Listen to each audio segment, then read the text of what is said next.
Bonjour à tous, je suis Raphaël et je vous emmène voyager avec moi dans le monde de l'ésotérisme, de la spiritualité et de l'invisible. Au travers d'épisodes solo ou d'épisodes témoignages avec mes invités, nous parlons d'ouverture de conscience, de réveil spirituel, de facultés extrasensorielles et d'expériences mystiques. Et vous trouverez également des épisodes spéciaux astrologie où je vous décrypte l'actualité du ciel. Pragmatique ou non, soyez les bienvenus dans le podcast Les Mondes Subtils. Bonjour à toutes et à tous, j'espère que vous allez bien. Bienvenue dans cet épisode astro du mois de juin. Je vais vous parler de l'énergie du Gémeaux. Donc là, on est en plein dedans. La saison du Gémeaux a commencé le 20 mai et va jusqu'au 21 juin, le jour du solstice d'été où on passera dans la saison du Cancer. Et dans cet épisode, je vous fais également un topo sur l'activité astrologique, l'actualité du ciel sur les prochaines semaines. Et franchement, spoiler alert, c'est un très beau mois. Il y a de très très belles signatures. On aime, on adore, on le mérite. On veut ça toute l'année. Et avant de commencer, j'ai une annonce à vous faire. Je vais commencer à animer des ateliers d'astro à la rentrée. Donc si vous êtes intéressé, vous pouvez m'envoyer un mail à monde, M-O-N-D-E-S, .subtil, S-U-B-T-I-L-S, @gmail.com pour être tenu au courant de quand ou combien. Il y aura des ateliers en présentiel et en visio. Et sachez que je fais des lectures de thèmes astro. Donc vous pouvez me contacter pour ça également si vous avez envie que je me penche sur votre thème astral, si vous avez des questions.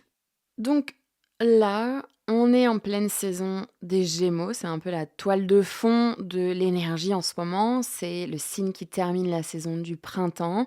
Et tous les signes qui terminent une saison, on appelle ça un signe mutable. Parce qu'en fait, il porte une empreinte de 2 saisons en même temps. Là, dans le cas du Gémeaux, on peut dire qu'il fait partie du printemps, mais l'énergie de l'été, elle est déjà en train de se faire sentir. Donc, il voit à quoi ça ressemble l'été, il perçoit cette nouvelle énergie qui arrive. Et c'est pour ça qu'on dit que les signes mutables, ils ont des natures très adaptables. Ils sont très flexibles. Donc si vous êtes Gémeaux, Vierge, Sagittaire ou Poisson, c'est le cas pour vous. Le Gémeaux, c'est un signe yang, c'est un signe masculin, c'est un signe d'air. Donc avec les signes d'air, il y a une forme de rapidité. C'est une énergie très rapide, hein. L'air, c'est l'esprit, la pensée, la communication, l'intellect, les échanges.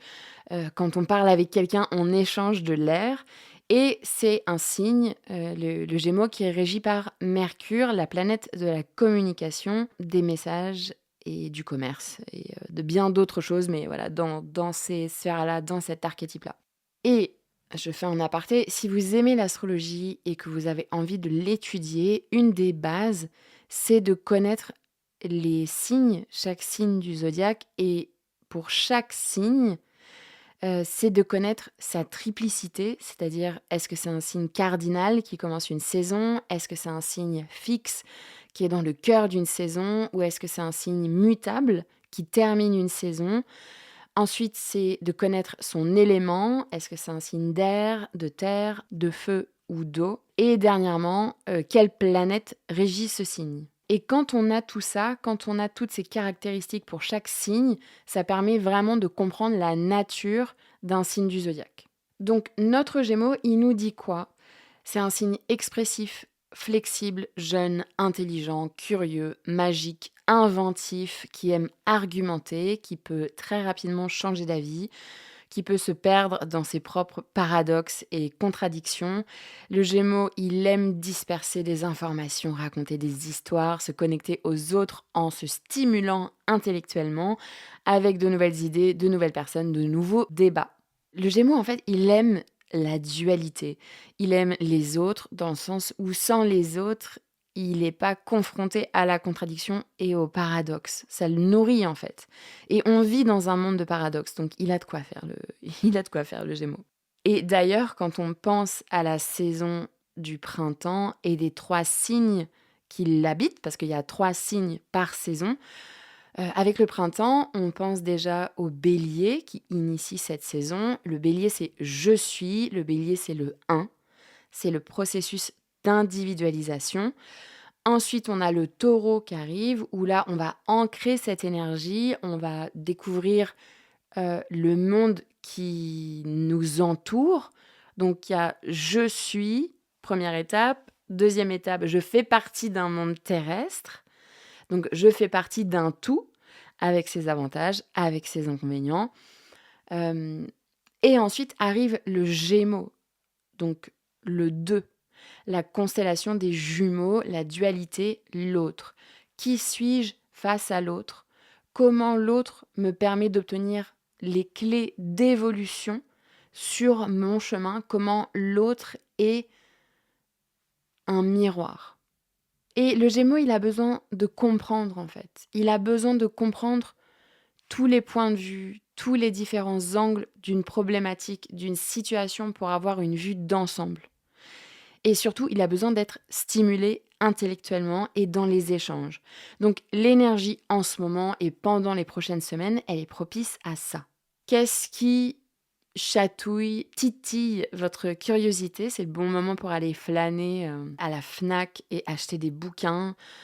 C'est le bon moment pour aller à des ateliers, genre vous êtes passionné de littérature, rejoignez un book club pour échanger avec d'autres personnes sur vos lectures. S'il y a un sujet qui vous intéresse, qui vous passionne, plongez-vous dedans, les documentaires, les podcasts, les livres, les interviews, allez en profondeur dans le sujet, allez regarder tout ce qui a été écrit, analysé sur ce sujet qui vous intéresse.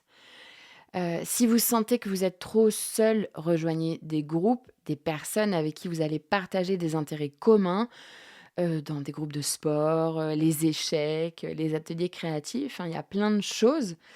Et allez passer vos soirées en terrasse avec vos amis, à boire des spritz et à vous raconter les derniers potins. Ça, c'est tellement Gémeaux. Et d'ailleurs, on le voit au mois de mai, juin, quand il commence à faire beau.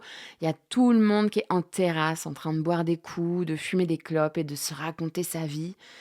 Et je me souviens quand j'habitais encore à Paris et que je marchais dans la rue, j'habitais dans le 11e rue Oberkampf, donc il y avait plein de bars partout, enfin c'est la rue de la soif. Et en fait, ça grouillait, mais de partout, il y avait un brouhaha de fond, plein de gens qui parlent, qui rigolent.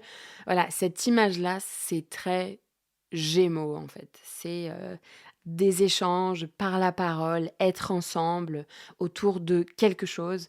Donc voilà, c'est une période qui est très propice à ça. Donc allez en terrasse, boire des spritz avec vos potes et racontez-vous vos vies.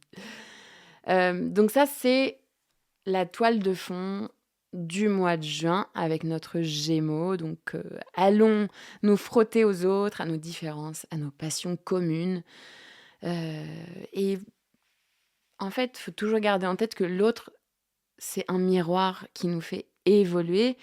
Mais l'autre, c'est aussi une source d'inspiration. Donc c'est un bon moment pour aller puiser là-dedans. Cet épisode est disponible en intégralité sur l'abonnement premium du podcast Les Mondes Subtils pour 3,99 € par mois, sans engagement.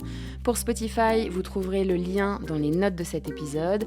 Et pour Apple Podcast, vous pouvez vous rendre directement sur la page d'accueil du podcast.